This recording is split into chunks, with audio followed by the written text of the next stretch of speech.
আমরা কোরআন দিয়ে আজকে কোরআনের পরিচয় নিব। কোরআনকে জিজ্ঞেস করবো যে কোরআন তুমি তোমার পরিচয় দাও। আমরা কিছু প্রশ্ন করব, দেখবেন কোরআন অবলীলায় উত্তর দিয়ে দিচ্ছে। তো শুরুতে একটা কথা বলে রাখা ভালো, আমরা কিন্তু কোরআনকে আমাদের বাংলাদেশে কোরআন শরীফ বলি। কি বলি? কিন্তু কোরআনে কোথাও কোরআনকে কোরআন শরীফ বলা হয়নি। শরীফ আপনি বলতে পারেন, শরীফ অর্থটা ভালোই, সম্মানিত কোরআন। কোরআন শরীফ মানে সম্মানিত কোরআন। কিন্তু আল্লাহ তাআলা কোরআনকে কোরআন শরীফ কোথাও বলেননি। আল্লাহ তাআলা কোরআনকে কোথাও বলেছেন কোরআনে মাজিদ, বাল হুয়া কুরআনুন মাজিদুন ফি লাওহিম মাহফুজ। আমি লাওহে মাহফুজে এই কোরআনে মাজিদকে রেখেছি। লাওহে মাহফুজ 7 আকাশের উপরে। তুলুহু মা বাইনাস সামাই ওয়াল আরদ, আকাশ জমিন যত লম্বা লাওহে মাহফুজ ঠিক তত লম্বা। ওয়া আরদুহু মা বাইনাল মাশরিকি ইলাল মাগরিব, পৃথিবীর প্রাচ্য থেকে পাশ্চাত্য যত দূর, লাওহে মাহফুজ প্রশস্ততার দিক থেকে ঠিক তত দূর। ওহু মিন দুররাতিন বাইদা, সাদা ঝকঝকে ডায়মন্ড দিয়ে আল্লাহ লাওহে মাহফুজকে তৈরি করেছেন। এটা হচ্ছে কোরআনের বাড়ি 7 আকাশের উপরে। তা আল্লাহ বলেছেন বাল হুয়া কুরআনুম মাজিদ, কোরআনে মাজিদ বলছেন আল্লাহ, কোরআন শরীফ বলেন নাই। আরেক আয়াতে আল্লাহ তাআলা বলেছেন ইয়াসিন, তারপরে কি ওয়াল কুরআনিল হাকিম। তাহলে আরেক আয়াতে কোরআনে হাকিম বলেছেন, প্রজ্ঞাময় কোরআন, কোরআন শরীফ বলেন নাই। সূরা ওয়াকিয়ার আরেক আয়াতে আল্লাহ তাআলা বলেছেন ইন্নাহু লাকুরআনুন কারীমুন ফি কিতাবিম মাকনুন, এখানে বলেছেন কোরআনে কারীম। সূরা হিজরের এক আয়াতে আল্লাহ বলেছেন কোরআনে আযীম, ওয়ালাকাদ আতাইনাকা সাবআম মিনাল মাসানি ওয়াল কুরআনাল আযীম। নবী হে, আপনাকে আমি নিত্য পাঠনীয় সপ্ত বাক্য দিয়েছি আর কোরআনে আযীম দিয়েছি। তাহলে আল্লাহ বললেন কোরআনে মাজিদ, তিনি বললেন কোরআনে হাকিম, তিনি বললেন কোরআনে কারীম, কোরআনে আযীম। কিন্তু এগুলো সবই আমরা কি বলি? কোরআন শরীফ বলতে পারেন, অর্থ ভালোই, কিন্তু কোরআনে নাই, আল্লাহ তাআলা বলেন নাই। আসুন কোরআন শরীফ বলার পাশাপাশি আমরা কোরআনে কারীম, কোরআনে মাজিদ এগুলো বলতে অভ্যস্ত হই, কারণ এভাবেই কোরআনকে পরিচয় দিয়েছেন আল্লাহ তাআলা। পারা যাবে তো ইনশাআল্লাহ? শুধু কোরআনই কোরআনের নাম নয়, এছাড়াও কোরআনের আরো অনেক নাম কোরআনে খুঁজে পাওয়া যায়। যেমন কোরআনের একটা নাম হচ্ছে আল কিতাব। কোরআনের একটা নাম কি? আল্লাহ তাআলা বলছেন মা ফাররাতনা ফিল কিতাবি মিন শাই, এই কিতাব, এই কোরআনে আমি কোনো কিছু বাকি রাখি নাই, সব বলে দিয়েছি। সব, ব্যক্তি জীবনে, পরিবারে, সমাজে, রাষ্ট্রে, রান্নাঘর থেকে শুরু করে বঙ্গভবন পর্যন্ত, কাঁথা সেলাই থেকে শুরু করে মহাকাশ পর্যন্ত সব আল্লাহ কোরআনে বলে দিয়েছেন, কিছু বাকি রাখে নাই। তাহলে কোরআনের একটা নাম আল কিতাব, একটা নাম কি? কোরআনের আরেকটা নাম আল ফুরকান, সত্য মিথ্যার পার্থক্যকারী, the criterion between right and wrong. Quran পড়লে বোঝা যায় কোনটা সত্য কোনটা মিথ্যা। আল্লাহ তাআলা বলেন তাবারাকাল্লাযী নাযালাল ফুরকানা আলা আবদিহি লিয়াকুনা লিল আলামিনা নাযীরা, আমি কোরআনকে ফুরকান বানিয়ে পাঠিয়েছি যাতে করে বিশ্বনবী মানুষকে সতর্ক করতে পারেন। তাহলে একটা পেলাম কোরআনের নাম আল কিতাব, এরপরে দ্বিতীয়টা পেলাম আল ফুরকান। কোরআনের একটা নাম হচ্ছে আয-যিকির। আমরা অনেকে মনে করি শুধু সুবহানাল্লাহ, আলহামদুলিল্লাহ এগুলাই জিকির, না, কোরআনটাও একটা জিকির। কোরআনের একটা নাম হচ্ছে জিকির। আল্লাহ তাআলা বলছেন ইন্না নাহনু নাযালনা যিকরা ওয়া ইন্না লাহু লাহাফিযুন, নিশ্চয়ই আমি এই জিকিরকে মানে কোরআনকে নাজিল করেছি, আমি এই কোরআনকে সংরক্ষণ করব। তাহলে কোরআনের একটা নাম পেলাম আল কিতাব, একটা নাম পেলাম আল ফুরকান, একটা নাম পেলাম কি? জিকির। এরকম অনেকগুলো নাম কোরআনের আছে। শুনতে শুধু আমি সূরাতুল হাশরের 21 নম্বর আয়াত তেলাওয়াত করেছি। এখানে আল্লাহ তাআলা ইরশাদ করছেন যে এই কোরআনকে যদি আমি পাহাড়ের উপর নাজিল করতাম, লাউ আনজালনা হাযাল কুরআনা আলা জাবালিন লারাআইতাহু খাশিআম মুতাসাদ্দিআম মিন খাশিয়াতিল্লাহ। নবী হে, কোরআনকে যদি আমি পাহাড়ের উপর নাজিল করতাম, আপনি দেখতেন আল্লাহর ভয়ে এই পাহাড় ভেঙে চুরে খান খান হয়ে যেত। এটা এত গরুভার একটা বাণী কোরআন আল কারীম, পাহাড় ভেঙে যেত। পাহাড় কি চারটেখানে কথা? সুবিশাল পাহাড় আল্লাহ তাআলা পৃথিবীতে সৃষ্টি করে রেখেছেন। আপনারা আলাস্কা পর্বতমালার নাম শুনেছেন? Alaska range, located in USA. যুক্তরাষ্ট্রে একটা মাউন্টেন রেঞ্জ আছে, এটা 600 মাইল লম্বা। কয়শো মাইল? পুরোটাই পাহাড়। এটার নাম হচ্ছে আলাস্কা মাউন্টেন রেঞ্জ। ইউরোপে একটা মাউন্টেন রেঞ্জ আছে, এটার নাম হচ্ছে আল্পস মাউন্টেন রেঞ্জ, এটা 750 মাইল লম্বা। নেপালে একটা পাহাড় আছে, এটার নাম মাউন্ট এভারেস্ট, এটা 8829 মিটার উঁচু। আল্লাহ বলেন এই বিশাল বিশাল পাহাড় আরব বিশ্বে অনেক বড় পাহাড় আছে, তুর পাহাড়ের চূড়ায় আমি উঠেছিলাম, আরব বিশ্বের সবচেয়ে বড় পাহাড়, মাউন্টেন রেঞ্জ। আল্লাহ বলেন এই কোরআনকে যদি আমি তোমাদের উপর নাজিল না করে পাহাড়ের উপর নাজিল করতাম, আলাস্কার উপর নাজিল করতাম, আলপস পর্বতমালায় নাজিল করতাম, তুর পাহাড়ে যদি নাজিল করতাম, মাউন্ট এভারেস্টের উপর যদি নাজিল করতাম, তাহলে নবী হ্যাঁ আপনি দেখতেন আল্লাহর ভয়ে এই পাহাড়গুলো ভেঙে চূর্ণ বিচূর্ণ হয়ে যেত। কিন্তু সেই কোরআন আল্লাহ কাদের উপর নাজিল করেছেন? আমাদের উপর। সো হিউজ রেসপন্সিবিলিটি, অনেক বড় দায়িত্ব। এই কোরআনকে আমরা বুঝি কিনা, কোরআনকে মানি কিনা, কোরআনের আইন সমাজে চাই কিনা, this is the burning question. নিজেকে নিজে প্রশ্ন করুন যে কোরআনের যে হকগুলো আছে আমরা আদায় করছি কিনা। এটা যেন তেন কোনো বাণী নয়, এটা আল্লাহ তাআলার পাঠানো বাণী, অনেক ভারী, অনেক ওজনওয়ালা বাণী। আল্লাহ তাআলা বলছেন ইন্না সানুলকি আলাইকা কওলান সাকিলা, নবী হে আপনার কাছে আমি অনেক ভারী, হেভি ওয়েট ওয়ার্ড নাজিল করব।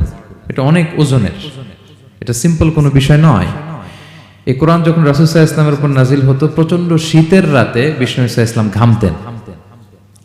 আম্মা জান আয়েশা বলেন আমরা কম্বল মুড়ি দিয়েও থাকতে পারি না, এত শীত, কিন্তু বিশ্বনবী ঘেমে ঘর্মাক্ত হয়ে একাকার। ওটের উপর বসে থাকা অবস্থা যখন কোরআন নাজিল হতো, ওটগুলো মরুভূমির মধ্যে বসে পড়তো ডিরেক্টলি। কাফেলা চলছে চলছে, সাইয়েদনা জিবরাইল এসে কোরআন নাজিল করেছেন, কোরআনের ভারে ধপাস করে উট বসে যেত। যায়েদ ইবনে সাবিত রাদিয়াল্লাহু তাআলা আনহু কাতিবুল ওয়াহি, রাসূল সাল্লাল্লাহু আলাইহি ওয়াসাল্লামের একজন সাহাবী। রাসূল সাল্লাল্লাহু আলাইহি ওয়াসাল্লাম একবার যায়েদ রাদিয়াল্লাহু তাআলা আনহুর পায়ের মধ্যে মাথা রেখে শুয়েছিলেন, দীর্ঘক্ষণ শুয়ে থাকলেন। যায়েদ রাদিয়াল্লাহু তাআলা আনহু বলছেন আমার কোনো কষ্টই হচ্ছে না। হঠাৎ করে কোরআন নাজিল হতে লাগলো। কি নাজিল হতে লাগলো? কোরআন। যায়েদ রাদিয়াল্লাহু তাআলা আনহু বলেন দীর্ঘক্ষণ রাসূল সাল্লাল্লাহু আলাইহি ওয়াসাল্লাম আমার পায়ের উপর মাথা রেখে শুয়ে আছেন, কিন্তু আমি টেরই পাচ্ছি না। কিন্তু যখন কোরআন নাজিল হতে লাগলো মনে হলো যে আমার পাটা ভেঙে খান খান হয়ে যাবে। রাসূল সাল্লাল্লাহু আলাইহি ওয়াসাল্লামের মাথার ওজন এত বেড়ে গেল, আমি আর রাসূল সাল্লাল্লাহু আলাইহি ওয়াসাল্লামকে রাখতেই পারছি না আমার পায়ের উপর। ইন্না সানুলকি আলাইকা কওলান সাকিলা, নবী হে আমি অনেক ভারী, হেভি ওয়েট ওয়ার্ডের কোরআন আপনার কাছে নাজিল করব। সো কোরআনটা এটা অনেক সম্মানিত একটা বাণী, আল্লাহ তাআলার বাণী, অনেক ভারী একটা বাণী। এটা পাহাড় সইতে পারে না, পাহাড় ভেঙে চূর্ণ বিচূর্ণ হয়ে যেত, সে কোরআনকে আল্লাহ তাআলা আমাদের উপর নাজিল করেছেন। সো আমাদের হিউজ রেসপন্সিবিলিটি, অনেক বড় দায়িত্ব যে এই কোরআনকে মেনে চলা, কোরআন পড়তে জানা, কোরআনের অর্থ বোঝা এবং কোরআনের নীতিমালাগুলো আমাদের সমাজে বাস্তবায়ন করা। তো আমরা বলেছি যে আমরা কোরআন দিয়ে আজকে কোরআনের পরিচয় নিব। কোরআনকে জিজ্ঞেস করবো যে কোরআন তুমি তোমার পরিচয় দাও। আমরা কিছু প্রশ্ন করব, দেখবেন কোরআন অবলীলায় উত্তর দিয়ে দিচ্ছে। আমরা যদি কোরআনকে জিজ্ঞেস করি যে কোরআন তুমি যে পৃথিবীতে এসেছো তোমার হিস্ট্রিটা বলো, কবে আসলা, কবে নাজিল হয়েছে?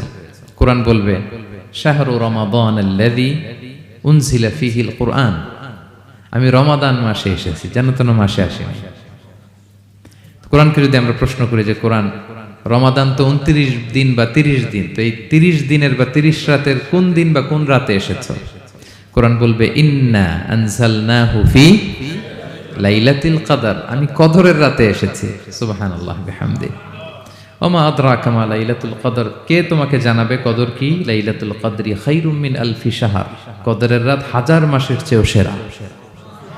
রাসূল সাল্লাল্লাহু আলাইহি ওয়াসাল্লাম আফসোস করতেছেন, আল্লাহ বনি ইসরাইলের লোকেরা হায়াত পাইছে 1000 বছর, 1500 বছর, এত ইবাদত করছে, আমার গুনাহগার উম্মতের কি হবে? আমার গুনাহগার উম্মত তো 60-70 মধ্যে মরে শেষ।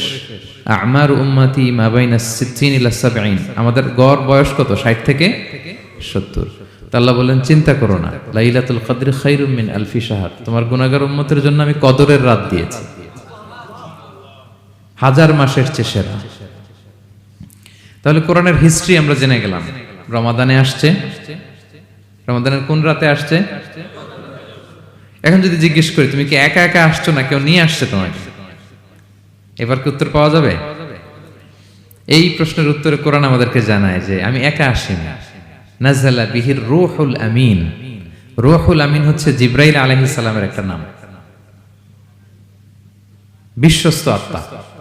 রূহুল আমিনের সাথে আমি এসেছি, সবচাইতে বিশ্বস্ত, যেহেতু এটা আল্লাহর বাণী, এটা আসার সময় যদি অন্যের কথা ঢুকায় দেয় তাহলে ভেজাল আছে না নাই?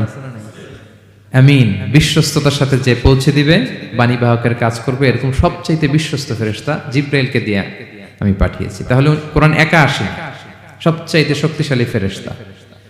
জিবরাইল আলাইহিস সালামের লাহু সিত্তু মিআতু জানা, 600 পাখা আছে, 600 পাখা। সব নবীদের কাছে এসেছেন ওহী নিয়ে। এরকম একজন ফেরেশতা দিয়ে কোরআনকে পাঠানো হয়েছে। এবার যদি জিজ্ঞেস করি যে কোন ভাষায় তোমাকে নাজিল করা হয়েছে বলো, আছে এটা কোরআনে? কোরআন আমাদেরকে জানাচ্ছে ইন্না আনসালনাহু কুরআনান আরাবিয়ান লাআল্লাকুম তাআকিলুন, নিশ্চয় আমি কোরআনকে আরবি ভাষায় নাজিল করেছি যাতে তোমরা বোঝো। সুস্পষ্ট আরবি ভাষায় এই কোরআনকে আল্লাহ তাআলা নাজিল করেছেন। তাহলে হিস্ট্রি আমরা জানতেছি ধীরে ধীরে, না? রমাদানে আসলো, কদরে আসলো, একা আসে নাই, জিবরাইল আলাইহিস সালামের সাথে আসলো, আরবি ভাষায় নাজিল হলো। এবার যদি জিজ্ঞেস করি যে তুমি যে আসলা, তোমাকে যে আমাদের তেলাওয়াত করতে হবে, তো এই তেলাওয়াত করার গাইডলাইনটা কি, কিভাবে তেলাওয়াত করব, তেলাওয়াত করার সিস্টেমটা কি, এটা যদি আমাদেরকে একটু বলতে। তো কোরআন এই প্রশ্নের উত্তরে প্রথমে আমাদেরকে বলে যে আমাকে যদি আবৃত্তি করতে চাও, তেলাওয়াত করতে চাও, প্রথম গাইডলাইন হচ্ছে লা ইয়ামাসসুহু ইল্লাল মুতাহহারুন। এর অর্থ হচ্ছে পবিত্র ছাড়া কেউ এই কোরআনকে স্পর্শ করতে পারে না। যদিও এটা দিয়ে লাউহে মাহফুজের কথা বলা হয়েছে, ফেরেশতাদের কথা, কিন্তু বিষ্ণু বলেছেন লা ইয়ামাসসুহু ইল্লা তাহির, পবিত্রতা ছাড়া কোরআন ধরা যায় না। তাহলে কোরআন তেলাওয়াতের প্রথম গাইডলাইন কি? পবিত্রতা, ওযু করতে হবে। ডোন্ট টাচ মি উইদাউট অ্যাবলুশন, কোরআন আপনাকে অর্ডার করবে, ওযু ছাড়া আমাকে টাচ করা যাবে না। আচ্ছা, ওযু করলেন, তারপরে কি শুরু করে দিতে পারবেন? না, কোরআন বলে ফাইদা ক্বরাতাল কুরআনা ফাস্তাইয বিল্লাহি মিনাশ শাইতানির রাজিম। কোরআন পড়ার আগে তোমার যে সুস্পষ্ট দুশমন ওই শয়তানের ব্যাপারে আল্লাহর কাছে পানাহ চেয়ে নাও। মানে পড়ো আউযু বিল্লাহি মিনাশ শাইতানির রাজিম বিসমিল্লাহির রহমানির রহিম। তাহলে ওযু করলেন, আউযু বিল্লাহ পড়লেন, বিসমিল্লাহ পড়লেন। এবার কি করতে হবে? এবার কোরআন বলছে যেমন মনে চায় তেমন পড়া যাবে না। তুমি গানের সুরে, ব্যান্ডের সুরে, হিপ হপ সুরে কোরআন পড়বা, এটা আল্লাহ কবুল করবে না। কোরআন বলছে ওয়ারাত্তিলিল কুরআনা তারতিলা, তারতিলের সাথে কোরআন পড়তে হবে, ধীর স্থির ভাবে কোরআন পড়তে হবে। তারতিল, আপনারা যারা কোরআন পড়বেন তারতিলের সাথে পড়বেন। What is তারতিল? আনাস রাদিয়াল্লাহু তাআলা আনহুকে জিজ্ঞেস করা হয়েছিল তারতিল কি, নবী কিভাবে তেলাওয়াত করতেন। তিনি বলেছিলেন ইয়ামুদ্দু বিহা সাওতাহু মাদ্দান, বিষ্ণু ইসা ইসলাম প্রতিটি আয়াত টেনে টেনে পড়তেন। কিভাবে? টেনে টেনে পড়তেন। আবার বিষ্ণু ইসা ইসলামের স্ত্রী উম্মে সালামা রাদিয়াল্লাহু তাআলা আনহা, তিনি বলতেন ইয়াকাত্তিউ কিরাআতাহু আয়াতান আয়াতান, বিষ্ণু ইসা ইসলাম প্রতিটি আয়াত শেষে থামতেন। এক আয়াত পড়ে থেমে আরেক আয়াত, আবার থেমে আরেক আয়াত। আলহামদুলিল্লাহি রাব্বিল আলামিন আর রহমানির রহিম মালিকি ইয়াউমিদ্দিন। দেখেন, টেনে টেনেও পড়লাম, আবার প্রতিটা আয়াত শেষে থামলাম। This is তারতিল। ওয়ারাত্তিলিল কুরআনা তারতিলা, এভাবে টেনে টেনে প্রতি আয়াত শেষে থেমে থেমে পড়ার নাম তারতিল। এভাবে পড়তে হবে। তো পড়ার গাইডলাইন কি পেলাম? প্রথমে কি করতে হবে? ওযু করতে হবে, পবিত্রতা। এরপরে আউযু বিল্লাহ বিসমিল্লাহ পড়তে হবে। এরপরে কিভাবে পড়তে হবে? তারতিলের সাথে। কথা কি বুঝতে পারতেছেন সবাই? বিরক্ত হচ্ছেন না তো আপনারা? আচ্ছা, মুভিং অন। এরপর যদি বলি যে ঠিক আছে ওযু করলাম, আউযু বিল্লাহ বিসমিল্লাহ পড়লাম, তারতিলের সাথে পড়বো, তো কোত্থেকে পড়বো? সূরা তো 114টা, পারা তো 30টা। কোন দিক থেকে? শুরু থেকে না মিডল থেকে না শেষ থেকে? দেখেন কোরআন কি বলে। কোরআন বলে ফাকরাউ মা তায়াসসারা মিনাল কোরআন, যেখান থেকে সহজ লাগে ওইখান থেকে পড়ো। যেখান থেকে, এই যে আমরা একটু পরে মাগরিবের সালাত পড়বো, কোনো ধরা বাঁধা এরকম গাইডলাইন আছে যে এই সূরাটাই পড়তে হবে? সূরা আর রহমান দিয়ে না পড়লে মাগরিব হবে না, বা সূরা জিলজাল দিয়ে না পড়লে মাগরিব আদায় হবে না, এরকম আছে? ফাকরাউ মা তায়াসসারা মিনাল কোরআন, যেখান দিয়ে তোমার সহজ লাগে ওইখান দিয়ে পড়ো। শুধু বড় এক আয়াত বা ছোট 3 আয়াত এই পরিমাণ হলেই হবে, যেখান থেকে মনে চায়, যে কোনো পারা, যে কোনো সূরা। আলহামদুলিল্লাহ বলেন। বিশেষ করে ফজরের নামাজে বিষ্ণু ইসলাম লম্বা কেরাত পড়তেন, কারণ ফজরের কোরআন তেলাওয়াতটাতে স্পেশালি সাক্ষী রাখা হয়। আল্লাহ তাআলা বলছেন আকিমিস সালাতা লিদুলুকিশ শামসি ইলা গাসাকিল লাইলি ওয়া কুরআনাল ফাজর ইন্না কুরআনাল ফাজরি কানা মাশহুদা। সূর্য যখন ডুবে তখন থেকে রাত পর্যন্ত সালাত কায়েম করো, বিশেষ করে ফজরের সালাত। এ সময় ফেরেশতারা আসে, এটা সাক্ষী থেকে যায়। আমরা ফজরের সময় যেন লম্বা চূড়া তেলাওয়াত করি। ফজরের 2 রাকাতে আমরা লম্বা তেলাওয়াত করি। এবার কোরআনকে যদি জিজ্ঞেস করি যে কোরআন তোমার পৃথিবীতে যে এসছো, তোমার অবজেক্টিভটা কি, নাজিলের উদ্দেশ্য কি, কি উদ্দেশ্যে আল্লাহ তাআলা পাঠিয়েছেন? কোরআন আমাদেরকে জানাচ্ছে আলিফ লাম র কিতাবুন আনজালনাহু ইলাইকা লিতুখরিজান নাসা মিনাল যুলুমাতি ইলান নূর। এই কোরআনকে আমি নাজিল করেছি যাতে অন্ধকারাচ্ছন্ন মানুষগুলোকে নবী হে আপনি আলোর দিকে নিয়ে যেতে পারেন। I have revealed this holy book to you in order to lead the mankind out of darkness into the light. Quran আমাদেরকে আলোর দিকে নেয়। কিসের দিকে নেয়? আলোর পথ দেখায়, মুক্তির পথ দেখায়। তো মুক্তির জন্য আমি এই কোরআনকে পাঠিয়েছি। এবং কোরআন পাঠিয়ে আল্লাহ তাআলা গোটা বিশ্ববাসীকে চ্যালেঞ্জ করেছেন যে পারলে এরকম আর একটা কোরআন বের করে আনো, লিখে আনো। পারবে নাকি গোটা বিশ্বের সবাই মিলে? আমরা যখন বই লিখি, বইয়ের ভূমিকাতে লিখি যে মানবিক দুর্বলতার কারণে বা আমার জ্ঞানের কমতির কারণে কিছু ভুল হতে পারে বা টাইপো মিস্টেক হতে পারে। কেউ যদি আমাদের ভুলগুলো ধরিয়ে দেন আমরা শুদ্ধ করে নিব। প্রত্যেক লেখক লেখে যে আমার 3টা বই বের হয়েছে, আমি এটা লিখছি শেষে, যে কিছু টাইপো মিস্টেক হতে পারে বা আমার ভুল হতে পারে, জানালে আমি পরবর্তী সংস্করণে কি করব? শুধরে নিব। কিন্তু কোরআন ব্যতিক্রম। সব লেখক বলে ভুল থাকলে বইলেন, কোরআন বলে পারলে ভুল খুঁজে বের করো। কোরআন শুরুতেই বলতেছে যালিকাল কিতাব লা রাইবা ফি, this is the book, the most authentic and original book in the world, whereof there is no doubt in it, এর মধ্যে কোনো সন্দেহের অবকাশ নাই। পারলে ভুল খুঁজে বের করে দেখাও। তার মানে গোটা বিশ্ববাসীকে আল্লাহ তাআলা চ্যালেঞ্জ ছুড়ে দিয়েছেন। চ্যালেঞ্জ দিয়ে বলেছেন ওয়া ইন কুনতুম ফি রাইবিম মিম্মা নাযালনা আলা আবদিনা ফাতু বিসূরাতিন মিন মিথলি ওয়াদউ শুহাদাআকুম মিন দুনিল্লাহি ইন কুনতুম সাদিকিন। যদি মনে করো যে কোরআন বিশ্বনবী বানিয়েছে, যদি সন্দেহ করো আমার বান্দা মুহাম্মদের উপর যে কোরআন নাজিল করেছে এটা যদি তার বানানো মনে করো, পারলে আরেকটা বানায় নিয়ে আসো। পারে নাই। পৃথিবীর সবচাইতে বড় বড় সাহিত্যিক পণ্ডিত ছিল তখনকার সময়ে মক্কায়, পারে নাই তারা অনেক চেষ্টা করে যেই কথা বলছে এটা কোরআনের পক্ষেই চলে আসছে। একজন অনেক ট্রাই করতেছে যে কোরআনের সবচেয়ে ছোট সূরার মতো একটা লাইন সে বানাতে পারে কিনা। সবচেয়ে ছোট সূরা কোনটা?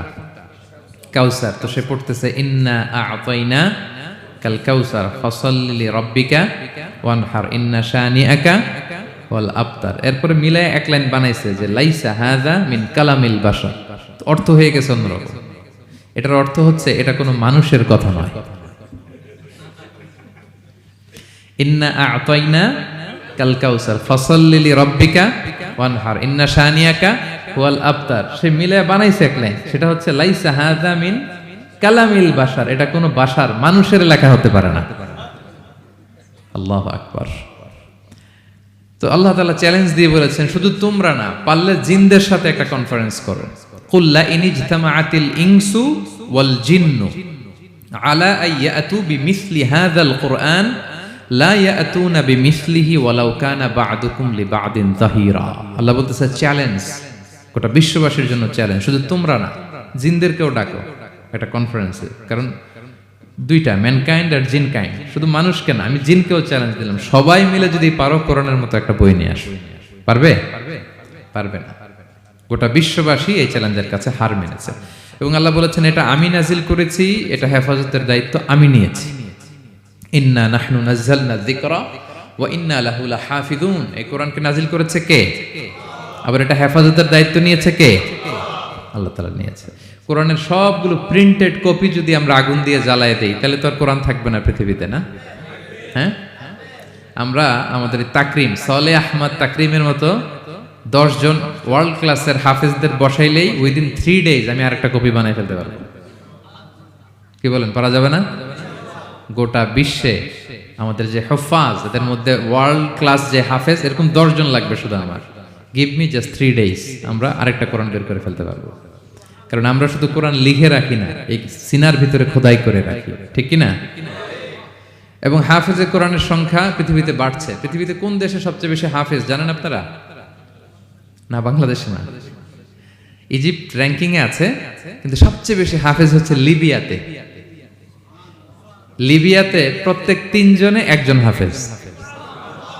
মোট জনসংখ্যা 70 লাখ, হাফেজ আছে 23 লাখ। র্যাঙ্কিং এ সেকেন্ড হচ্ছে আল মাগরিব, আরবিতে বলে মাগরিব মানে মরক্কো, ওদের হাফেজের সংখ্যা 16 লাখ। থার্ড হচ্ছে ইজিপ্ট, মোর দেন 1 মিলিয়ন। ফোর্থ হচ্ছে সৌদি আরবিয়া, ফিফথ হচ্ছে জর্ডান। কোটি কোটি হাফেজ আছে আমাদের গোটা বিশ্বে, আমাদের সবগুলো কোরআনের প্রিন্টেড কপি জ্বালিয়ে দিল, কোরআন আবার নিয়ে আসতে আমাদের কয়েকদিনের ব্যাপার। আলহামদুলিল্লাহ বলবেন না? এই কোরআনের ভেতরে আল্লাহ তাআলা শিফা রেখেছেন রহমত। আল্লাহ বলেন, অনুনাজ্জিলু মিনাল কুরআনি মা হুয়া শিফাউন ওয়া রাহমাতুল লিল মুমিনিন ওয়া লা ইয়াজিদুয যালিমিনা ইল্লা খাসারা। আমি এই কোরআনের ভিতরে শিফা রেখে দিয়েছি, রহমত রেখে দিয়েছি। সূরাতুল ফাতিহাকে বলা হয় সূরাতুশ শিফা। অসুস্থ ব্যক্তির গায়ে আপনি ফু দিতে দেরি, সুস্থ হতে দেরি হয় না। কিন্তু ওই ঈমানটা থাকতে হবে, ওই ঈমান নিয়ে, ওই আমল নিয়ে যদি আপনি রিসাইট করে ফু দেন, আল্লাহ তাআলা সুস্থ করে দেবেন। এবং এই কোরআন আপনাকে বিপদ থেকে উদ্ধার করতে পারে, কারণ কোরআন আল্লাহর সিফাত, এটা আল্লাহর একটা সিফাত। এটা পরে আপনি আল্লাহর কাছে দোয়া করলে আপনাকে বিপদ থেকে উদ্ধার করবে। আল্লাহ তাআলা বলছেন, ওয়া ইযা ক্বারা'তাল কুরআনা জাআলনা বাইনাকা ওয়া বাইনাল্লাযীনা লা ইউমিনুনা বিল আখিরাতি হিজাবাম মাসতুরা। নবী হে, আপনি যখন কোরআন তেলাওয়াত করেন তখন আপনার আর কাফেরদের মাঝে আমি পর্দা ঢেলে দেই। পর্দা, কাফেররা আপনারা দেখে না। সুবহানাল্লাহ। সূরা লাহাব যখন নাজিল হলো, তাব্বাত ইয়াদা আবি লাহাবি ওয়া তাব, ধ্বংস হোক, নিপাত যাক আবু লাহাবের দুই হাত। আবু লাহাব কে ছিল বলেন তো? বিশ্বনবীর চাচা। তো আয়াত যখন নাজিল হলো, চাচার বদনাম যখন আয়াতে আসলো, চাচি উম্মে জামিল খুব রেগে গেল। সে যখন নমুসলিমদের কাছে শুনতে আরম্ভ করলো, কি আমার স্বামীর ব্যাপারে কটূক্তি, আজকে মুহাম্মদের খবর আছে, আতাইনা ওয়া আবাইনা ওয়া আমরাহু কালাইনা, আজকে মুহাম্মদের একদিন আর আমার একদিন, একটা স্পরস্পর করে ছাড়বো। রেগে মেগে, খুব জাদ্রের মহিলা ছিলেন, আসতেছে। তো বিষ্ণু ইসা ইসলাম কাবা ঘরের পাশে আবু বকর রাদিয়াল্লাহু তাআলা আনহুকে নিয়ে বসা। তো আবু বকর রাদিয়াল্লাহু তাআলা আনহু এই দৃশ্য দেখে বললেন, ইয়া রাসূলুল্লাহ, আপনি এখান থেকে চলে যান, উম্মে জামিল এসে আক্রমণ করবে আপনার উপর। আল্লাহ রাসূল বললেন, আবু বকর তুমি ভয় পেও না, আমি জাস্ট একটু কোরআন তেলাওয়াত করবো, এরপরে কি হয় দেখো। বিষ্ণু ইসা ইসলাম কোরআন তেলাওয়াত করতে লাগলেন। আর রেগে মেগে আগুন হয়ে উম্মে জামিল আসছে, এসে আবু বকরকে বলতেছে, এই আবু বকর, তোমার বন্ধু মুহাম্মদ কোথায় বলো। পাশেই কিন্তু বিশ্বনবী বসা, কিন্তু সে চোখে দেখে না। সুবহানাল্লাহ বিহামদি। জাআলনা বাইনাকা ওয়া বাইনাল্লাযীনা লা ইউমিনুনা বিল আখিরাতি হিজাবাম মাসতুরা।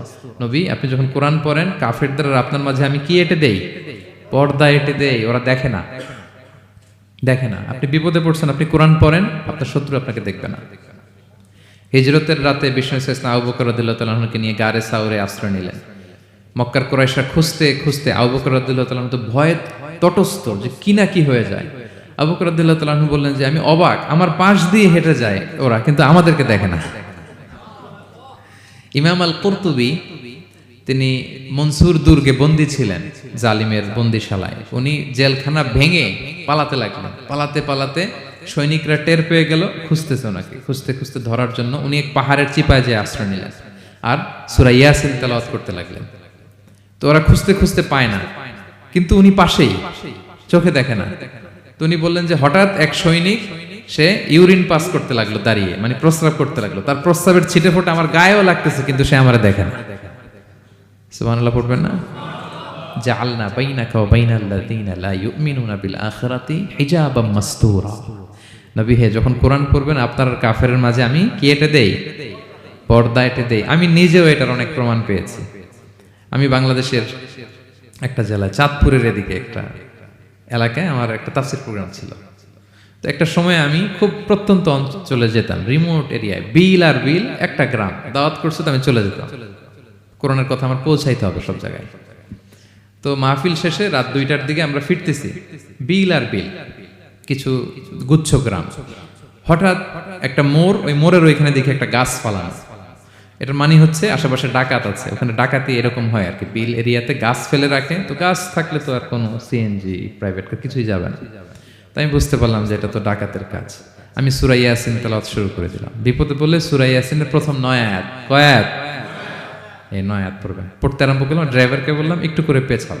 তো টর্চ মারতেছে বিল থেকে, মানে ওরা তো ওখানে উৎপেতে আছে। আমি পড়তেছি, কিছুক্ষণ পরে ডাকাত নিজে এসে গাছ সরাই দিয়ে বলতেছে যান। মানে ও কি করবে ও নিজেও বুঝতেছে না। ও যে কি করবে, ও কি করতে হবে, ওটা মানে বুদ্ধি জ্ঞান সে হারাই ফেলেছে। সে শুধু গাছটা সরালো, বলতেছে যান। এই চলে গেলাম আমি। এটা আমার নিজের প্রমাণ, হয়তো কোথাও বলি নাই, আজকে প্রসঙ্গক্রমে বলা হয়ে গেল। তো এরকম বিপদে পড়লে সূরা ইয়াসিনের প্রথম কয়াত পড়বেন আপনারা। জাআলনা বাইনাকা ওয়া বাইনাল্লাযিনা লা ইউমিনুনা বিল আখিরাতি হিজাবাম মাসতুরা। আপনার আর আপনার শত্রুদের মাঝে কি হয়ে যাবে? পর্দা পড়ে যাবে, দেখবেই না আপনাকে। অনেক চেষ্টা করেছিল মক্কায় কুরাইশরা রাসূল সাল্লাল্লাহু আলাইহি ওয়াসাল্লামের এই কোরআনে বাধা দিতে, যাতে এই কোরআনের কথা শুনতে না পারে। কারণ যারাই বিশ্বনবীর কণ্ঠের তেলাওয়াত শুনতো এরাই মুগ্ধ হয়ে কালিমা পড়ে মুসলমান হয়ে যেত। তারা ডিস্টার্ব করতো কোরআনের মাহফিলে। وقال الذين كفروا لا تسمعوا لهذا القرآن والغوا فيه لعلكم تغلبون। তারা বলতো যে মুহাম্মদের কণ্ঠের কোরআন তোমরা শুনবে না, বরং ডিস্টার্ব করবে। কি করবে? তো আবু জাহেল যখন ঘোষণা দিল তখন বিশ্বনবী তেলাওয়াত করলে ওরা শীষ দিত, হুইসেল বাজাতো, মুকাআউ ওয়া তাসদিয়া, হুইসেল বাজাতো আর হাততালি দিত এরকম। তো হাততালি দিয়ে যাতে বিশ্বনবীর সাউন্ডটা অন্যরা না শুনে, বিশ্বনবীর চারদিকে ঘিরে হুইসেল মারতো আর হাততালি দিত, ডিস্টার্ব করতো যাতে না শুনে। কিন্তু এই কোরআনের বাণীটা কার? এই বাণী কি হুইসেল দিয়ে আটকানো যায়? হাততালি দিয়ে, র‍্যাব দিয়ে, পুলিশ দিয়ে, কোনো বাধা দিয়ে আটকানো যাবে? যাবে না। পৃথিবীর কোনো শক্তি দিয়ে এটাকে আটকানো যায় না, এটা তো আল্লাহর বাণী। তো বিষ্ণু ইসলাম কোরআনের কথা যখন শোনাতেন, বিষ্ণুনবীর কণ্ঠের তেলাওয়াত শুনে অনেকে কালিমা পড়ে মুসলমান হয়ে যেত। তো আবু জাহেল কোনো দিশা না পেয়ে পরে মক্কার যে পার্লামেন্ট দারুন নদওয়াতে বিল উত্থাপন করলো যে আজকে থেকে মুহাম্মাদের কণ্ঠের তেলাওয়াত কেউ শুনতে পারবে না, কেউ শুনতে পারবে না। তো মজার ব্যাপার হচ্ছে সবাইকে না করে লুকায় লুকায় সে নিজেই শুনতে যায়।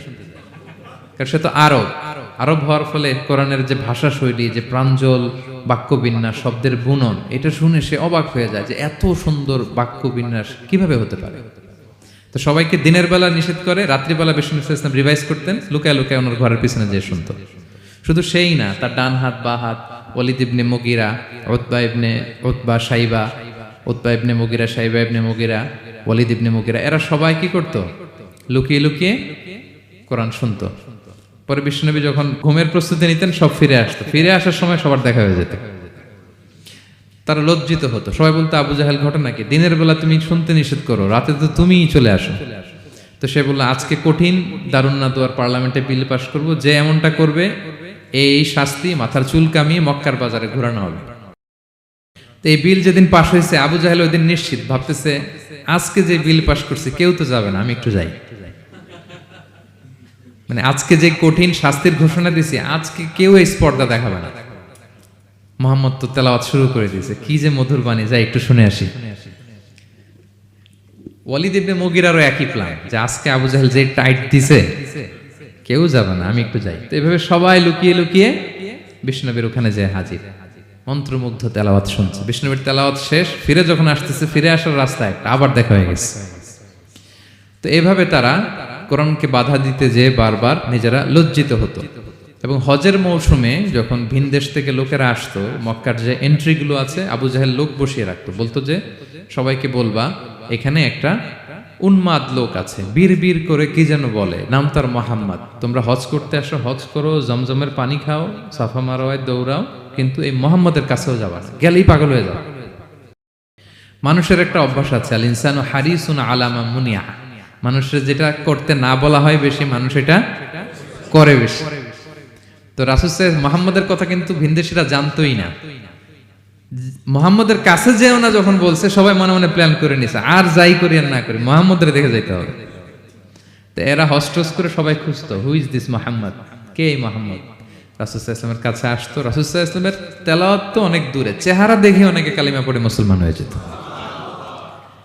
এত নুরানি চেহারা বিশ্বনবী ছিল, এত সুন্দর তেলাওয়াত ছিল। প্রিয় ভাইরা, সেই কোরআনকে আল্লাহ তাআলা বলছেন যে পাহাড়ের উপর যদি নাজিল করতাম, পাহাড় ভেঙে কি হতো? চুরমার হয়ে যেত। পাহাড়ের উপর নাজিল না করে কার উপর নাজিল করছে? আমাদের উপর নাজিল করছে। আমাদের হিউজ রেসপন্সিবিলিটি, এই কোরআনকে আমাদের বুঝতে হবে, জানতে হবে। কোরআন শুদ্ধভাবে পড়ার প্রচেষ্টা চালাবেন তো? রেগুলার কোরআনের অর্থ বুঝবেন তো? কোরআনের মাহফিলগুলোতে আসবেন তো? কোরআনের পক্ষে থাকবেন তো সবাই? ছোট্ট একটা গল্প দিয়ে শেষ করি।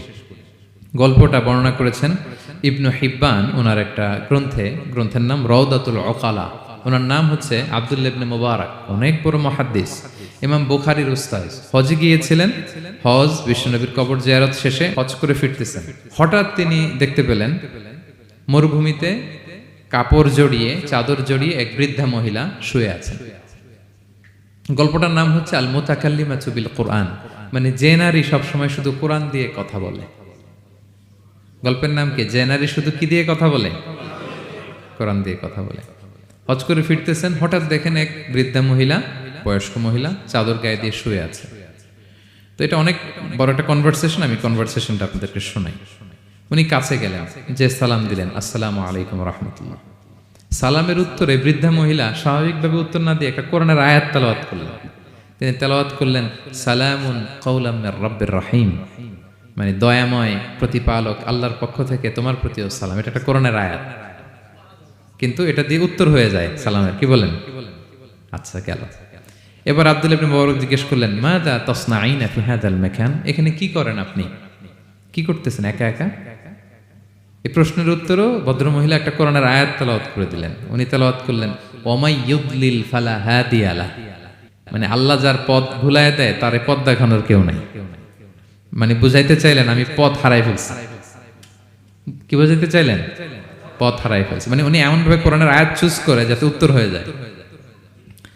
তো এবার উনি জিজ্ঞেস করলেন, আইনা তুরিদিন, তো পথ হারাই ফেলছেন তো বুঝলাম, আয়াত থেকে এটা বোঝা যায়, তো আপনি কোথায় যাচ্ছেন? ডেস্টিনেশন কোথায়? উনি আবার একটা আয়াত তেলাওয়াত করলেন, সুবহানাল্লাযী আসরা বিআবদিহি লাইলাম মিনাল মাসজিদিল হারামি ইলাল মাসজিদিল আকসা। রাসূল সাল্লাল্লাহু আলাইহি ওয়াসাল্লামের মেরাজের আগে যে ইসরা হয়েছিল, মসজিদুল হারাম থেকে মসজিদুল আকসায় রাসূল সাল্লাল্লাহু আলাইহি ওয়াসাল্লামকে আল্লাহ নিয়েছিলেন, এটা তেলাওয়াত করলেন। তো বুঝাতে চাইলেন আমিও আপনার মতো হজে আসছিলাম মসজিদুল হারামে, আর যাচ্ছি মসজিদুল আকসা, মানে ফিলিস্তিন আমার বাড়ি।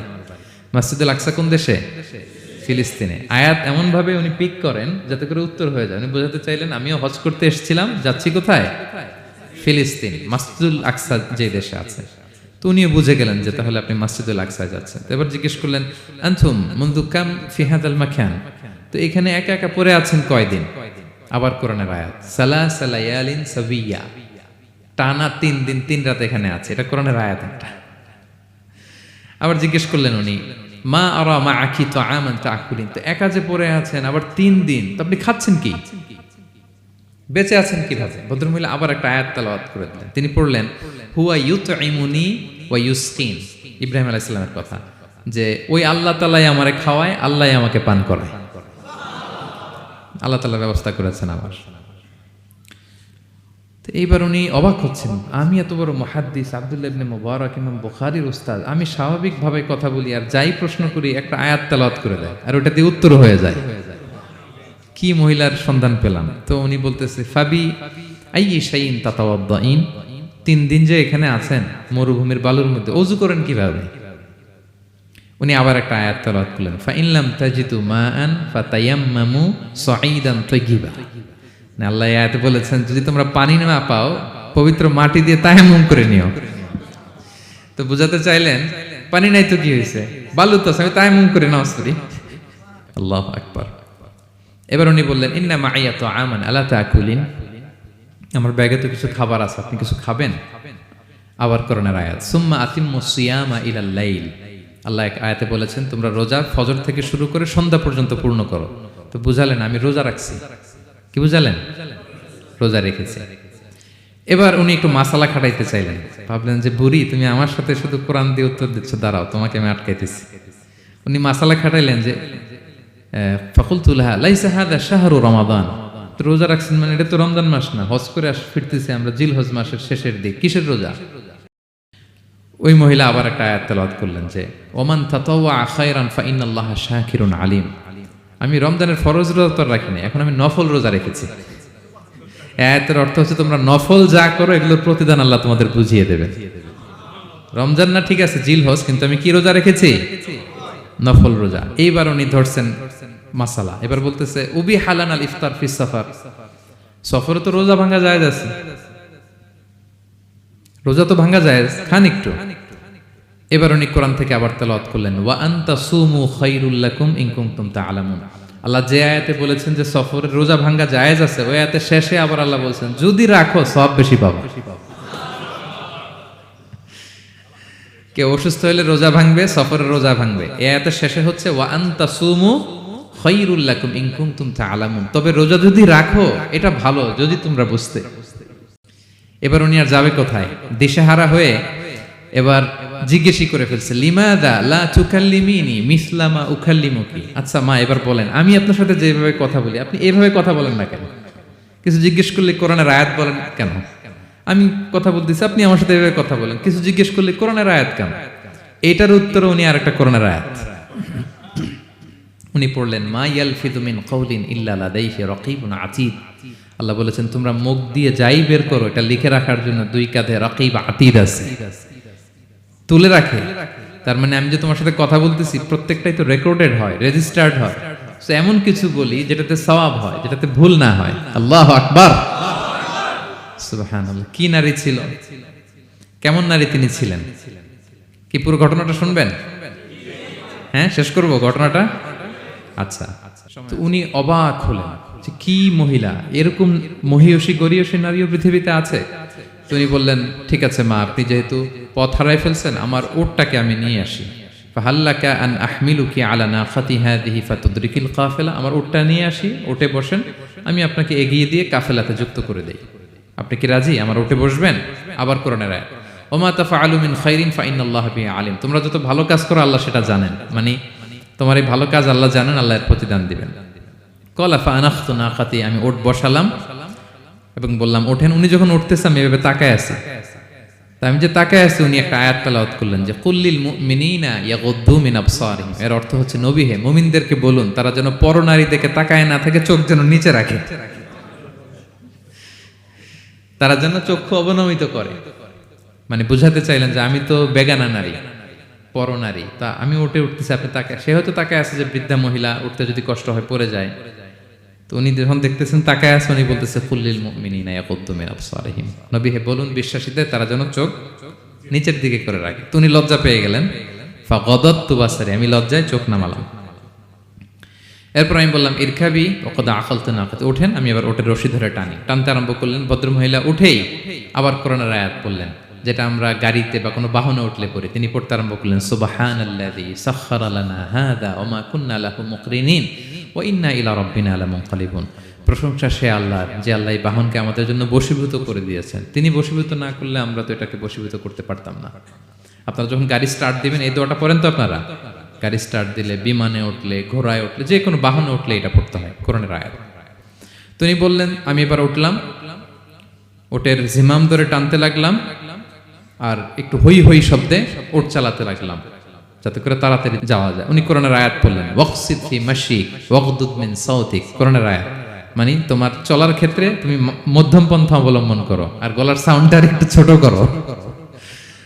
এটা কিন্তু লোকমান হাকিম তার ছেলেকে বলেছিলেন যে বাবা তুমি যখন হাঁটবে মধ্যম পন্থায় হাঁটবে আর শাউট করবে না, নয়েজ করবে না, কণ্ঠটাকে নিচু করবে। এই আয়াতটা উনি পড়ে দিলেন। মানে বুঝাতে চাইলেন আপনি হাজি মানুষ, হজ করে আসছেন, এইভাবে যাচ্ছেন কেন? আপনি স্লোলি যান। ফাজাআলতু আমশি রুয়াইদান ওয়া আতারান্নামু বিশআর। এরপর আমি আস্তে আস্তে যেতে লাগলাম আর কবিতা আবৃত্তি করতে লাগলাম। আরবদের অভ্যাস ছিল তারা শত শত লাইন কবিতা মুখস্থ পারতো। দিনকে দিন মরুভূমিতে চড়তো আর কবিতা পড়তো। তো আমি কবিতা গুনগুন করে কবিতা পড়তেছি আর যাচ্ছি। এই মহিলা পিছন থেকে আয়াত তেলাওয়াত করলেন আবার, ফাকরাউ মা তায়াসসারা মিনাল কোরআন। মানে কোরআনের যেখান দিয়ে সহজ লাগে ওইখান দিয়ে পড়েন। মানে বুঝাতে চাইলেন কবিতা পড়লে কি লাভ, আপনি কোরআন পড়েন। উনি আবার লজ্জা পেয়ে কোরআন পড়তে আরম্ভ করলেন। এবার যেতে যে কাফেলা থেকে উনি মিসিং, যে ক্যারাভেন থেকে মিসিং, ওই ক্যারাভেনের সাথে যুক্ত হলেন। এবার জিজ্ঞেস করলেন যে হাদিহিল কাফেলা মান লাকি ফিহা, এই তো আপনার কাফেলা, এখানে কে আছে আপনার, কেউ আছে? আবার কোরআনের আয়াত, আল মাল ওয়াল বানুনা জিনাতুল হায়াতিদ দুনিয়া, অর্থাৎ সম্পদ সন্তান এগুলো আল্লাহর দেয়া নেয়ামত। এটা দিয়ে বুঝাতে চাইলেন হ্যাঁ আমার কিছু সন্তানাদি আছে। উনি বুঝতে পারলেন ফা আলিমতু আন্নাল্লাহা আওলাদান ফিহা, আমি বুঝলাম যে ওনার সন্তান সন্ততি এখানে আছে। এইবার একটা চান্স পেয়ে গেছে আব্দুল্লাহ ইবনে মুবারক। কি পেয়ে গেছে? উনি মনে মনে ভাবলেন ওনার ছেলেদের নাম কি, এটা জিজ্ঞেস করি, তাইলে তার উত্তর দিতে পারবে না। সুন্দর না প্রশ্নটা? এবার উনি বলতেছে ফাকুলতু লাহা মা আসমাউ আওলাদিক, মা এবার একটু বলেন তো আপনার ছেলেগুলোর নাম কি? কি জিজ্ঞেস করলেন? এটা তো আর নান্টু বল্টু সল্টু তো আর কোরআনে পাওয়া যায় না। আমরা নাম রাখি কি? সল্টু বল্টু। সল্টু বল্টু কোরআনে আছে? নাই। তো উনি এবার চান্স নিলেন, এবার জিজ্ঞেস করি আপনার ছেলের নাম কি? এইবার আর উত্তর থাকবে না, অনেকক্ষণ আমার সাথে ইয়ে করছেন আপনি। তো জিজ্ঞেস করতেছে লাহা ওয়ামা আসমাউ আউলাদিক, আপনার ছেলেদের নাম কি একটু বলেন তো। এই প্রশ্নের উত্তরে উনি 3টা আয়াত তেলাওয়াত করছে। এতক্ষণ তো একটা, এখন কয়টা? এখন 3 নম্বর গিয়ারে চালাইতেছে। উনি প্রথম আয়াত তেলাওয়াত করলেন ওয়াত্তাখাযাল্লাহু ইব্রাহিমা খলিলা, এরপরে বললেন ওয়াকাল্লামাল্লাহু মূসা তাকলিমা, সবশেষে বললেন ইয়া ইয়াহইয়া খুযিল কিতাবা বিকুওয়া। আল্লাহু আকবার। আমি ইব্রাহিমকে খলিল হিসেবে নিয়েছি, মুসাকে কালিমুল্লাহ বানিয়েছি, এবং ইয়াহইয়াকে বলেছি হে ইয়াহইয়া তুমি তাওরাত কিতাবকে শক্ত করে ধরো। তার মানে বুঝাতে চাইলেন আমার বড় ছেলের নাম ইব্রাহিম, পরের ছেলের নাম মুসা, ছোট ছেলের নাম ইয়াহইয়া। সুবহানাল্লাহ পড়বেন না? কি নারী ছিলেন, কোরআনের বাইরে যেন যাওয়া না লাগে, কোরআন থেকে ছেলেদের নাম চুজ করে রাখছেন। ছেলেদেরকে ডাকলে এই নামেই ডাকেন। এরপর ছেলেদেরকে ডাকলেন কোরআনের আয়াত পড়ে ফাবাআসু আহাদাকুম বিওয়ারিকিকুম হাযিহি ইলাল মাদিনাতি ফালইয়ানজুর আইয়ুহা আসকা তুআমান ফালইয়াতিকুম বিরিজকিম মিন। এটা সূরা কাহাফের একটা আয়াত। গুহাবাসী 7 জন যুবক যখন ঘুমিয়ে পড়েছিল, 309 বছর পরে যখন জেগেছিল, একজনকে টাকা দিয়ে বলেছিল যাও তুমি কিছু খাবার নিয়ে আসো। এই আয়াত বুঝাইয়া তিনি ছেলেদের বুঝাইলেন যে মেহমান আসছে, কিছু নিয়ে আসো খাবার, ওনারা খাওয়াইতে হবে। উনি অনেক হেল্প করছে আমাকে। তো ছেলেরা খাবার নিয়ে আসলো। খাবার দেওয়ার পরে মহিলা আবার কোরআনের আয়াত কুলু ওয়াশরাবু হানিআম বিমা আসলাফতুম ফিল আইয়ামিল খালিয়া। এটা আসলে আল্লাহ তাআলা জান্নাতীদেরকে বলবেন। আমরা যখন জান্নাতে ঢুকবো আল্লাহ বলবে কুলু ওয়াশরাবু হানিআম বিমা আসলাফতুম ফিল আইয়ামিল খালিয়া। এই দুনিয়াতে এত জুলুম নির্যাতনের শিকার হয়েছে, এত নেক কাজ করেছো, প্রতিদান হিসেবে আজকে জান্নাতের এই নাজ নেয়ামত ভোগ করো। বৃদ্ধ মহিলা এই আয়াতটা বললেন, তার মানে মরুভূমিতে অনেক কষ্ট করেছেন আপনি আমার জন্য, এখন আপনি আমার পক্ষ থেকে এই হসপিটালিটি, রিসেপশন, এই আপ্যায়ন গ্রহণ করুন। এবার উনি বলতে আরম্ভ করলেন, ছেলেদেরকে বললেন কুলতু আল আনা তুআমাকুম আলাইয়া হারাম। এই ছেলেরা, এই খাবার আমার জন্য হারাম। হাত্তা তুখবিরুনি বিআমরিহা, যতক্ষণ না এই মহিলাকে, এর হিস্ট্রি যতক্ষণ না আমার না বলো। আগে বলে এই ভদ্র মহিলা কে, কি তার ঘটনা। যতই দেখছি অবাক হচ্ছি, যতই শুনছি অবাক হচ্ছি। কে সে? যাই বলি শুধু কোরআন দিয়ে বলে, ঘটনাটা কি? এবার ছেলেরা বলল ফাকুলু হাযিহি উম্মুনা, ইনি আমাদের মা। লাহা আরবাউনা সানা, ওনার বয়স 40 বছর। লাম তাতাকাল্লাম ইল্লা বিল কুরআন, জীবনে কোনোদিন কোরআন ছাড়া মুখ দিয়ে অন্য কোনো কথা বলে নাই। মাখাফাতা আন তাযিল্লা ফায়াসখাতা আলাইহির রহমান, এই ভয়ে যে কোন কথায় আল্লাহ আবার নারাজ হয়ে যায়, আমার কোন কথায় আবার কোন ভুল হয়ে যায়, আমার কোন কথায় আবার রহমান আমার উপর নারাজ হয়ে যায়। এজন্য আমরা আমাদের জন্মের পরে জীবনে আমার মাকে কোরআন ছাড়া কোনো কথা বলতে শুনিনি। অবাক হলেন আব্দুল্লাহ ইবনে মুবারক, ইমাম বুখারীর উস্তাদ। উনি খাবার হাতে নিয়ে এবার বললেন যে উনি তো অনেক আয়াত বললো, এবার আমি একটা আয়াত বলি। খাবারটা নিয়ে উনি পড়তে আরম্ভ করলেন। ফাকুলতু, উনি বললেন, আমি বললাম যালিকা ফাদলুল্লাহি ইউতিহি মান ইয়াশা, এটা আল্লাহর বিশেষ অনুগ্রহ, ফজল। এটা আল্লাহ সবাইরে দেয়, যাকে চায় তাকে দেয়। সুবহানাল্লাহ পড়ে। এটা আল্লাহর বিশেষ অনুগ্রহ, তিনি সবাইকে দান করেন না, যাকে চান তাকে দেন। তোমাদের মা অনেক মহিয়সী গরিয়সী একজন মাতা তোমরা পেয়েছো। এই হচ্ছে ঘটনাটা। আল মুতাকাল্লিমাতু বিল কোরআন, যে নারী তার জীবনের পুরো সময়টা শুধু কোরআন দিয়ে কনভারসেশন করেছেন, কথা বলেছেন। যেই প্রশ্নই তাকে করা হয় কোরআন থেকে বলতেন, কারণ আল্লাহ বলেছেন মা ফাররাতনা ফিল কিতাবি মিন শাই, এই কিতাবে আমি কোনো কিছু বাকি রাখি নাই। মানব কল্যাণের, মানব প্রয়োজনীয়, হিউম্যান ডিমান্ড যা দরকার সব আল্লাহ বলে দিয়েছেন। তিবিয়ানান লিকুল্লি শাই, সবকিছুর সুস্পষ্ট ব্যাখ্যাই কোরআনে আছে। আল্লাহ বলেন লাউ আনসালনা হাদাল কুরআনা আলা জাবাল লারাআইতাহু খাশিআম মুতাসাদ্দিআম মিন খাশিয়াতিল্লাহ, এই কোরআনকে আমি পাহাড়ে নাজিল করলে পাহাড় চূর্ণ বিচূর্ণ হয়ে যেত। আলাস্কা মাউন্টেন রেঞ্জ, আল্পস পর্বতমালা, মাউন্টেন এভারেস্ট ভেঙে চুরে খান খান হয়ে যেত। সে কোরআনকে আল্লাহ তাআলা আমাদের উপর নাজিল করেছে। আমাদের রেসপন্সিবিলিটি অনেক বেশি। আজকে আমি কতগুলো কোরআনের আয়াত তেলাওয়াত করছি, কেউ কি গুনতে পারবেন? শত শত কোরআনের আয়াত তেলাওয়াত করেছি, কারণ কোরআন নিজেই নিজের পরিচয় দিতে সক্ষম, কারো লাগে না।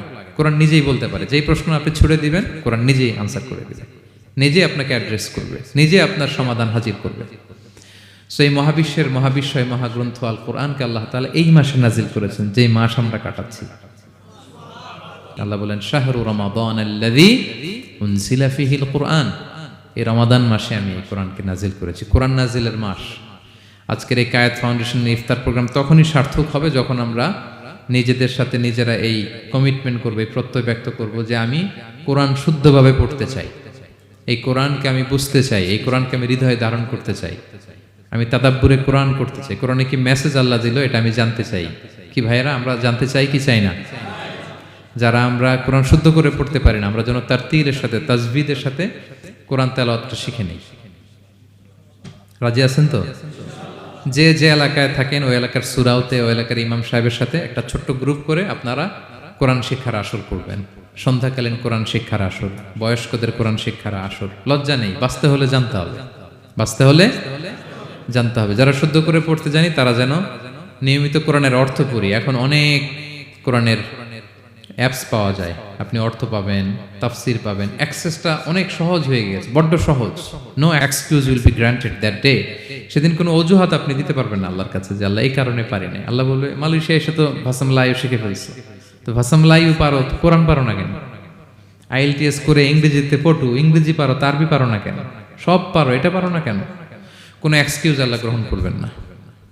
আমাদেরকে কোরআন বুঝতে হবে, আমাদেরকে কোরআন জানতে হবে। কোরআনকে আল্লাহ তাআলা সহজ করেছেন। আল্লাহ বলেছেন ওয়ালাকাদ ইয়াসসারনাল কুরআনা লিযিকর ফাহাল মিন মুদ্দাকির। কে আছে কোরআন শিখবে? কোরআনকে আমি সহজ করেছি। আমরা যেন কোরআন শিখি, কোরআনের অনুবাদ পড়ি, কোরআনের তাফসীর পড়ি। আল্লাহ তাআলা আমাদের যে মেসেজ বা বার্তা দিতে চেয়েছেন সেটা যেন আমরা হৃদয়ঙ্গম করি। আল্লাহ তাআলা বলেন আফালা ইয়াতাদাব্বারুনাল কুরআন আম আলা কুলুবিন আকফালুহা। ওরা কি কোরআন নিয়ে তাদাব্বুর করবে না, চিন্তা গবেষণা করবে না, একটু চিন্তাশীল হবে না? নাকি ওদের অন্তরের মধ্যে তালায় ঝং ধরে গিয়েছে? সো আমাদের এই দীর্ঘদিনের জং ধরে যাওয়া তালা খোলার জন্য আল্লাহ তাআলা এই রিমাইন্ডার হিসেবে রমাদান আমাদেরকে পাঠিয়েছেন, কোরআনের মাস। আমরা যেন কোরআনের মাসে কোরআনের সাথে নিজেদের সম্পর্ককে গড়ে তুলি, আমরা যেন কোরআনময় করে তুলি আমাদের এবারের রমাদান। আমি আমার ভেরিফাইড পেজ থেকে, ভেরিফাইড ইউটিউব চ্যানেল থেকে কোরআনের একটা লাইভ সিরিজ করি, সূরাতুন নূর। সূরাতুন নূরের 2টি পর্ব আমরা করেছি, আরও 2টি পর্ব, এগুলো আপনারা শুনবেন। কোরআনের প্রোগ্রামগুলোতে আসবেন, কোরআনের আসরগুলোতে জানবেন। কোরআন পারি না, কোরআন বুঝি না, এই কথা যেন আমাদের মুখ দিয়ে কারো বের না হয়। আমরা সবাই কোরআন জেনে বুঝে মরতে চাই। কি রাজি আছেন তো সবাই? আল্লাহ তাআলা আমাদের সবাইকে কথাগুলো বোঝার ও আমল করার তৌফিক দান করুক। আমরা যেন কোরআনের সাথে নিজেদের সম্পর্ক করতে পারি। কোরআন যেন দুনিয়াতে যেমনি আমাদের সাথী, কবরেও যেন আমাদের সাথী হয়, এবং কোরআন যেন আমাদের পক্ষে সাক্ষী দেয় in the day of judgement. কিয়ামতের দিন কোরআন সাক্ষী দিবে, আল্লাহ বলে আমি সেই সাক্ষী গ্রহণ করব। কোরআন সুপারিশ করবে, আল্লাহ বলে সেই সুপারিশ আমি গ্রহণ করব। সো আমরা যেন বেশি বেশি কোরআন তেলাওয়াত করি, যাদের খতম দেওয়ার সুযোগ আছে শুরু থেকে শেষ পর্যন্ত রেসাইটেশন করি, অর্থ যেন পড়ি, এবং কোরআনের সাথে যেন আমরা অ্যাটাচমেন্ট করে তুলি, সুসম্পর্ক, একটা স্ট্রং অ্যাটাচমেন্ট। পারা যাবে তো ইনশাআল্লাহ? আল্লাহ তাআলা আমাদের সবাইকে কথাগুলো বোঝার আমল করার তৌফিক দান করুন।